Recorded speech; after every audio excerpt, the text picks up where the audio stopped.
What's up, everyone? It's Mike from Nation 80, and today we talk about WandaVision, the Snyder Cut, and Falcon and the Winter Soldier.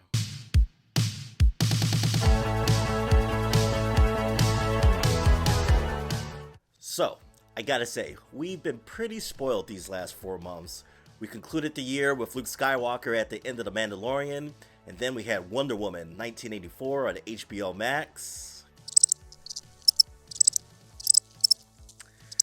Then began the new year, and we got WandaVision, featuring our ill-fated couple from the MCU movies.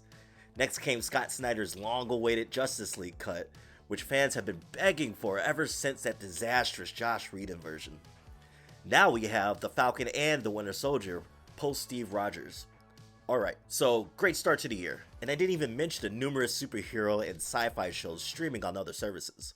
And by the end of this video, we'll see so much more in the pipeline that's worth getting excited about. Alright, so let's talk about WandaVision first, and what were some of my main takeaways from that show. First of which being Monica Rambeau, and man, what a great addition to the MCU universe she was.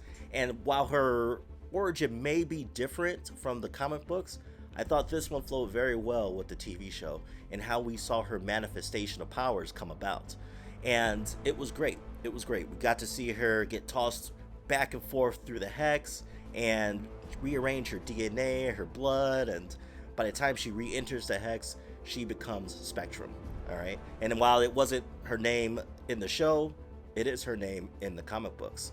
And what we're able to see is that she can see the energy coming off of many objects within the universe, all the different wavelengths of energy. We also, towards the end, get to see her absorb energy as the sword director tries to shoot Wanda's kids, and the bullets pass right through her, and she absorbs the energy of the bullets, and by the time they leave her body, the energy she's absorbed she can use, and the bullets just fall to the ground. And that was another thing about her, that they introduced the absorbing of the energy and her changing her physical body into just pure energy.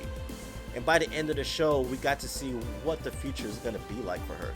We already know that there's most likely going to be an appearance in the next Captain Marvel movie, as it seems like she has some kind of beef in that show with Captain Marvel. We also find out towards the end that one of the Skrull approaches her in the movie theater and asks her to come up into space, presumably to deal with the secret invasion that Nick Fury is going to have to face. Alright, next takeaway, let's talk about Vision and him being resurrected at the end of the show. So you have the memory of Vision that Wanda created, and then you have the resurrected body of Vision from S.W.O.R.D. And they fight to a standstill, a stalemate, towards the end of the show, and the memory of Vision starts to have this philosophical debate with the S.W.O.R.D. Vision. And at the end of it, you get to see Wanda's Vision unlock the memories of the actual original resurrected Vision, and he says, "I am Vision," and then flies away. So that was cool. I'm not sure what we're going to see him in coming into future projects. It could be in Armor Wars, it could be in Doctor Strange, who knows. But what's awesome is that he's back and he's going to be more involved in the MCU. Okay, so last take, and the main reason for why we watched this show, and it is Wanda Maximoff. Now, towards the end of this show, it was revealed that she truly is indeed the Scarlet Witch, which in the comic books, that was just her name. Here in the MCU, it seems like it is a foretold conclusion that she is a person of immense power that could bring about the end of the universe, or maybe even the multiverse. And so we got hints from Agatha throughout the show that she would be the end of the multiverse, even though Agatha wanted that power. Now, towards the end, and actually in the end credits or post-credits scene, we see Wanda in some cabin off in the country, and it was pretty cool because it seems like she's just having coffee, and it seems like she's just relaxing. But as the camera goes into the cabin and into the back room, you see Wanda is actually astral projecting herself, much like a scene that you might have seen out of Doctor Strange.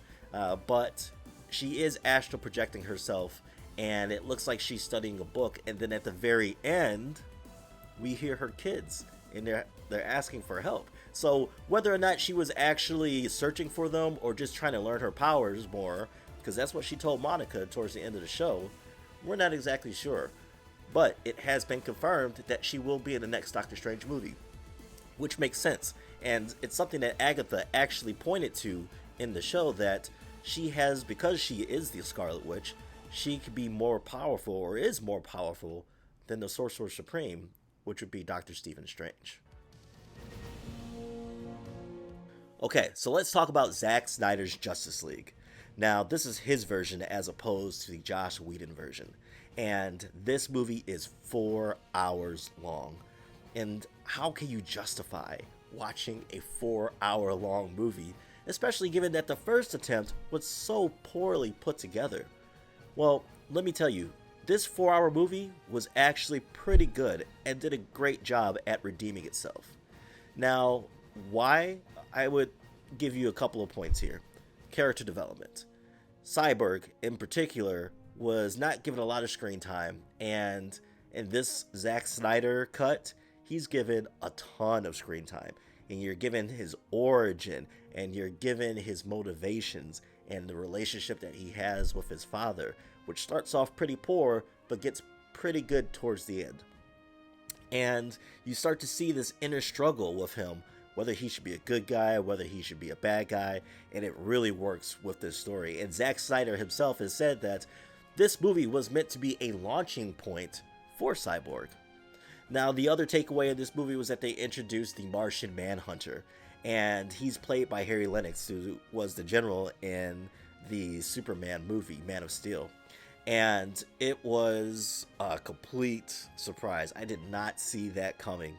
And when you thought it was Lois Lane talking to Martha Kent, and you find out her eyes are going red, and then she morphs, you're like, oh, Martian Manhunter, yes. Okay, so that was a great scene in itself, and then he reveals himself to Bruce Wayne at the end of the movie and says, yo, I'm here if you need me, and that was great. Another takeaway we got was that Barry Allen is using the Speed Force, and he's using it in a way that is kind of reminiscent. It seems like they're trying to bring in some of the Flashpoint storyline. And in that storyline, Barry goes into the past, tries to save his mom, and actually does.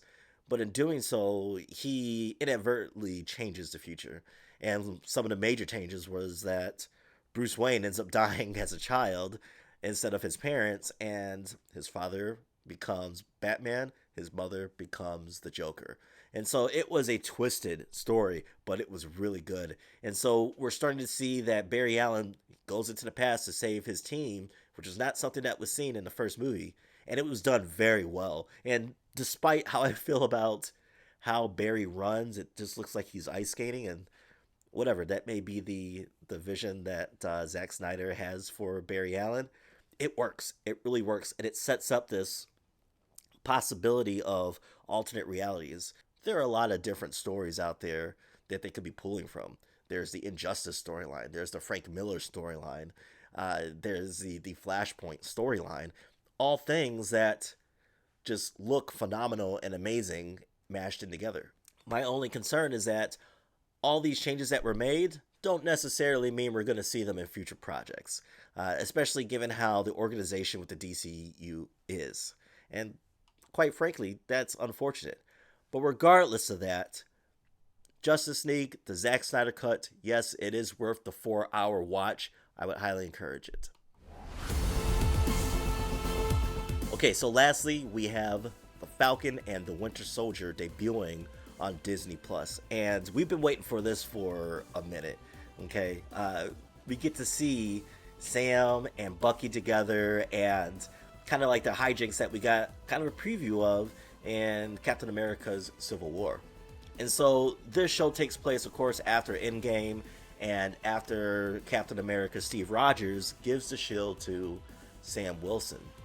Now, in the show, at least in the first episode, we see that Sam Wilson actually doesn't want that responsibility. He doesn't want that mantle.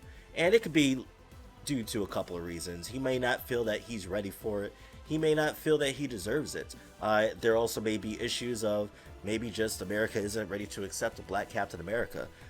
It's not clearly known what his motivations are, and he just wants to get back to some normalcy, especially when he's got family that's come back from being blipped, and he's trying to help them in their business ventures.